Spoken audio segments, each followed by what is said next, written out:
Bonjour à toutes et à tous, c'est Anubis, alias Antoine, pour une nouvelle vidéo Mercato numéro 3. On va parler un peu du Mercato lensois, faire un peu le point sur ce qui se passe, un petit peu si je peux avoir un petit peu quelques infos. On va déjà parler de Buxa, hein, qui s'approche de plus en plus du RC Lens. Il a dit que c'était en cours de finalisation, je pense que à part grand drame, il sera chez nous le 10 juin. Pour Eba, c'est pareil, c'est officiel, hein, ça a été officialisé. Il sera là aussi le 10 juin. Euh, Au rayon des possibilités mercato, parce qu'on en parle pas mal, on parle de Batista Mendy, le milieu de terrain d'Angers, qui a été formé à Nantes, qui fait une qui a fait une saison plutôt correcte. Il serait pris pour remplacer Tchèque Doucouré qui serait partant. Je pense qu'il y a des grandes chances qu'on ne le garde pas, mais bon, rien n'est fait. Mon avis sur le joueur, c'est que je trouve qu'il est plutôt dans le morphotype d'un Seko Fofana. Des matchs que j'ai vus d'Angers, je trouve qu'il est vraiment intéressant. Il apporte vraiment du punch au milieu de terrain. Il est capable de bien défendre et de bien remonter le ballon. C'est plutôt intéressant. Franchement, c'est clair que je dis pas non à cette recrue. C'est vraiment un joueur très intéressant. Au rayon des petites infos mercato, on est toujours à la recherche de l'attaquant qui pourrait remplacer Kalimundo. Les morphotypes argentins plairaient, c'est-à-dire un joueur assez trapu avec un centre de gravité assez bas. Maintenant, le club a beaucoup de joueurs sur sa liste parce que ils ont fait vraiment une liste étendue d'attaquants de ce type-là. Donc c'est très compliqué de savoir qui va sortir du chapeau, mais en tout cas, ça fait partie des recherches. En second temps, où Kalimundo n'accepterait pas l'offre lançoise qui est sur qui est sur le bureau de Kalimundo, hein, et puis du PSG. Donc voilà. Mais il y a pas mal de clubs, et surtout des clubs français européens qui voudraient bien enrôler le joueur qui a fait 2 saisons extrêmement pleines chez nous et qui pourrait logiquement franchir une étape. Et je pense qu'il n'y aurait rien à dire à ça, même s'il aime le club, et il faut qu'il pense aussi à sa progression, à sa carrière. En tout cas, voilà, il n'y aurait rien d'honteux à ce qu'il parte dans un club européen. Maintenant, si c'est Rennes ou Lyon, c'est des concurrents directs pour moi, hein. Même si on n'a pas cette dimension-là, pour moi, ce le sont, puisqu'ils l'ont été au cours de la saison, même si Rennes peut-être un peu moins. S'il va à Rennes, c'est pas forcément négatif pour nous, parce que Rennes, il joue les 3 premières places, et nous, on joue pas les 3 premières places, donc voilà. Mais, en tout cas, Kalimundo est pas mal ciblé par beaucoup de clubs, dont Nice. Donc voilà. Mais bon, à voir, à voir. Maintenant, dans les infos que j'ai, il y a un attaquant belge qui a été cité sur Twitter euh, et qui avait fait un peu rire sur Twitter, mais en fait, moi, de ce que j'en sais, c'est l'attaquant principal de l'Union Saint-Gilloise, hein, qui a fait une super saison dans le championnat belge. L'attaquant belge Danzer, je ne sais plus comment on le dit, mais en tout cas, il plaît au Racing Club de Lens qui s'intéresse fortement à lui. Donc voilà, c'est un profil francophone qui est capable de performer. Il est visé, voilà. Il est visé, le club tenterait le coup, même si il y a pas mal de soupirants pour ce joueur qui a fait une super saison à l'Union Saint-Gilloise et qui a participé grandement à une équipe qui a presque fini championne alors qu'elle venait de Ligue 2 belge. Donc c'est quand même assez impressionnant. Assez impressionnant, et du coup il est. Voilà, Lens s'y intéresse fortement. Euh, il y a beaucoup de mouvements à prévoir, dans le sens où il y a beaucoup de joueurs qui sont sollicités. Banza va aller sûrement sur Braga. Ça a été confirmé par un insider de Montpellier, hein, qui voulait absolument enrôler l'attaquant et et qui a signifié à cet insider, je crois que c'est Quenaut, si je dis pas de bêtises, qui est vraiment un très très bon journaliste sportif, qui sort souvent des infos assez intéressantes.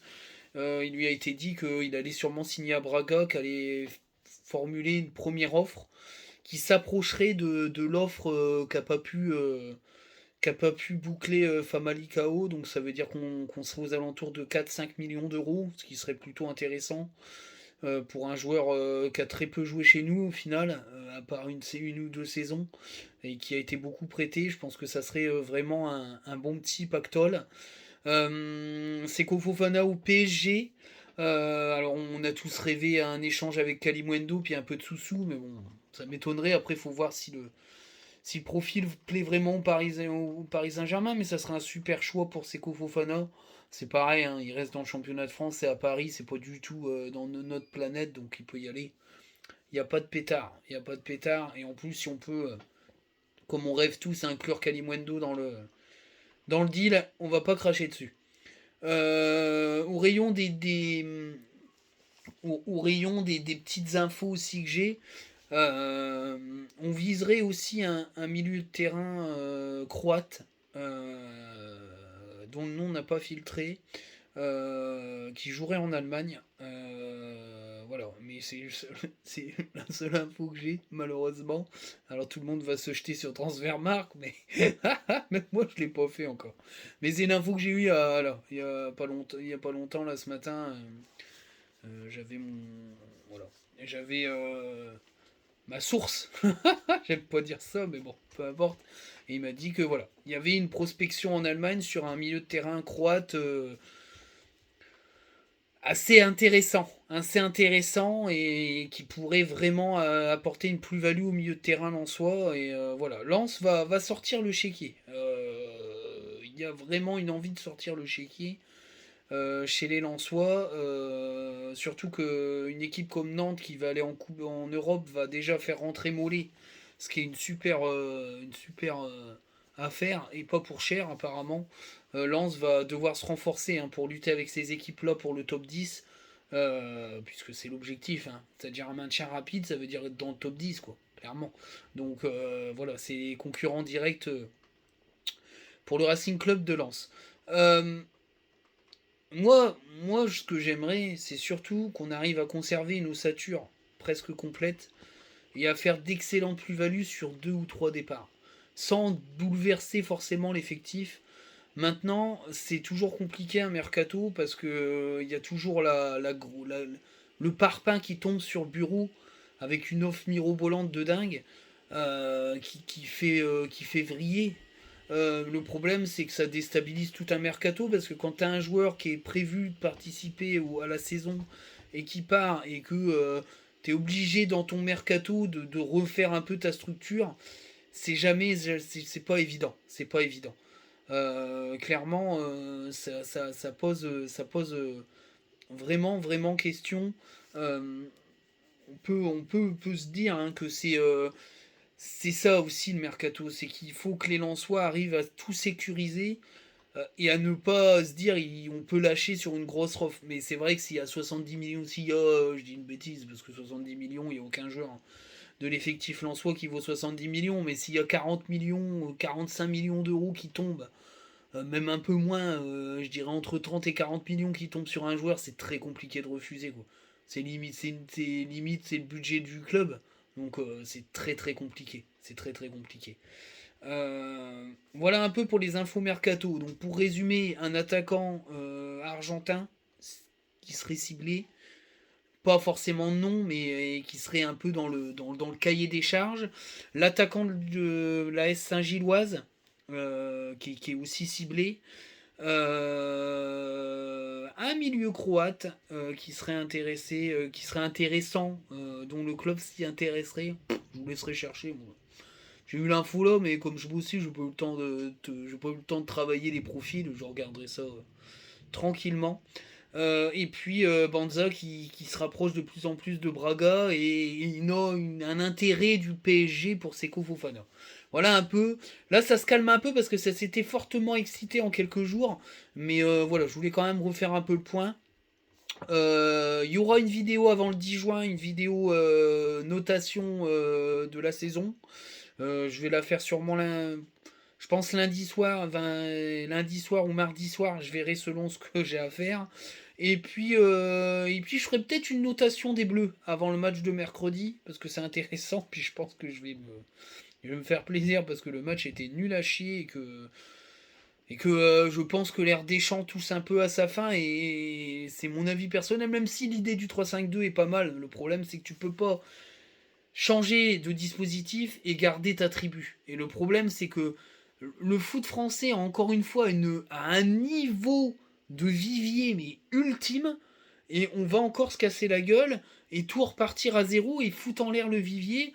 Le problème de Deschamps, il est là, c'est que il veut pas faire confiance à son vivier, il veut aller sur du 98, sauf qu'on a bien vu que 98 c'était une étoile filante et que 2002 on s'est tous plantés parce qu'il y avait qu'un noyau dur et que ça gravitait trop autour et que c'était pourri.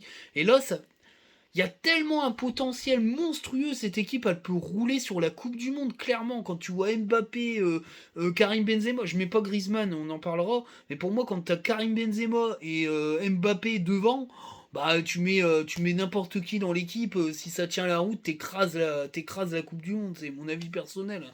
Pour moi, c'est les deux meilleurs attaquants du monde.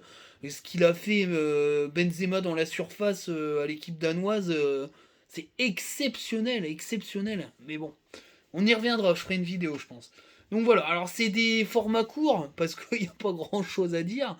Maintenant, c'est pareil. Ce que j'avais dit, c'est-à-dire Joubal et Célina. Célina. Pourquoi je parle de Célina?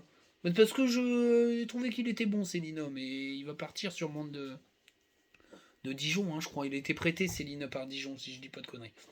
C'est pas grave, c'est parce que j'avais vu un tweet de Bidule, qui est un tweetos dijonnais assez sympa.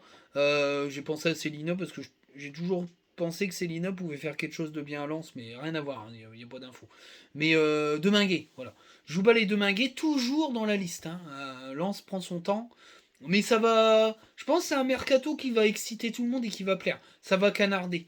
Parce que là, je pense pas que Poreba, Bousca merde, Cabot soient les trois seuls recrues du mercato. Enfin, ça m'étonnerait, clairement, ça m'étonnerait. Je pense pas. Voilà. Alors après, on parle pareil d'un jeune milieu de terrain qui joue à Lyon, je sais plus son nom, qui serait que le Racing Club de Lens voudrait rapatrier. Alors, c'est un Polonais de 19 ans qui a jamais trop percé en réserve lyonnaise. Bon, ouais, enfin, à voir. Après, s'il juge qu'il est intéressant, c'est qu'il. Je sais plus, Lamzar, je sais plus, un nom dans cette consonance-là, mais voilà, c'est la petite info, voilà. Mais soit tout le monde l'a vu, je pense, sur Twitter. Mais bon, pour moi, c'est un intérêt, quoi. Mais clairement, voilà. Le club, alors ce qui est marrant, c'est que le club n'a plus peur de recruter en international. Parce que moi, je me souviens de l'interview de Joseph Ogourlian, où je sais plus comment il s'appelait, le gars de l'Atlético, là, il fait venir des dancleurs, des compagnies de tous les sens, toutes les nationalités, et ça n'avait pas plu à Joseph Ogourlian, mais j'ai l'impression qu'il est revenu un petit peu sur son avis, parce que Gisolfi est capable d'aller chercher des joueurs étrangers, mais comment dire, lance compatible. Et ça change tout. Ça change tout. Et c'est très important. Voilà, on parle faut parler français. Frankowski doit pas parler un maximum français, Danso non plus. Mais pourtant, les mecs, ils sont à fond dedans. Ils ont la lance attitude, quoi. Donc pour moi, une histoire de parler français, ça fait pas de toi un joueur intégré au championnat de France. Parce que des fois, tu peux ne pas savoir maîtriser des langues, c'est pas donné à tout le monde d'apprendre une langue. Parce que quand je vois les mecs qui disent ah, Ronaldinho il parle français, machin, Neymar il est nul à Yesh. Neymar il a pas besoin de pas parler. C'est pas sur le fait qu'il parle pas français que Neymar il est pas intégré au championnat de France, c'est juste une grosse trompette et puis c'est tout. Mais voilà, moi ces petits débats-là me plaît pas forcément. Il y a des joueurs qui n'apprendront jamais le français et qui et qui se fondent dans un club. Maintenant, la différence, c'est que ils parlent pas forcément français parce qu'ils n'arrivent pas à se fondre forcément dans la vie française. Par exemple, Hilton, bah, il est presque français, Hilton. Voilà, ses enfants, ils parlent très couramment, ils parlent un français plutôt correct. Ses enfants, c'est des Français, clairement. Il se plaît en France, il vit pas au Brésil, il restera en France. Voilà, c'est ça, ok. Mais il y a des joueurs étrangers qui parleront jamais français. Mais comme moi, je sais pas parler espagnol, et je parlerai jamais espagnol, parce que je sais pas maîtriser la langue et que ça me gave. Donc voilà, mais bon, c'est une petite parenthèse. Mais en tout cas, voilà. Voilà un peu pour les infos. Donc, vidéo de fin de saison, bilan de saison avant l'ouverture du mercato pour éviter d'être un peu pris dans le truc. Vidéo des Bleus, vidéo mercato qui tombera sûrement aussi s'il y a des news. Voilà pour tout le monde. On va essayer de les faire au maximum. Cette année, la saison prochaine, abonnez Xerxes. Ça fait plaisir. Ça fait plaisir. Ça me manque trop. C'est une année de merde. Le Covid d'avant, cette année-là où j'ai pas pu. Mais là, je serai en exercice.